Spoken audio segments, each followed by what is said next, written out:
ওমা কে রে গে রে ভাইয়া হিরু কোন জ্বালা যন্ত্রণার মধ্যে আছি রে ভাইয়া, তুই বিশ্বাস কর তোর কাছে একটা বাম ট্যাং ডান ট্যাং মাইদের ট্যাং ধরিয়ে রে কম আছে রে ভাইয়া, আমাদেরকে একটু তুই মুক্তি দে ভাইয়া, তোরে মায়া জালে তুই মুক্তি দে। তুই কি শুরু করছিস রে ভাইয়া?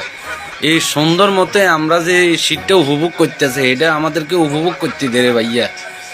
মানে কি বলমু, তোর কোন পাপের সাজা দেছে রাম করে আমি বুঝতেছি না। যতবারে মানে টিকটকে ঢুকি তোর ভিডিও গিয়া সামনে আইবে আইবে, মানে আই আর ধৈর্যের বাঁধ ভাঙ গেছে, কাল্লার হস্তে আম করে ক্ষমা কর। তোর মাইদের ঠ্যাং চাবি ধরে রে ভাইয়া, তুই কি কারণে আমাদেরকে এত সাজা দিচ্ছস?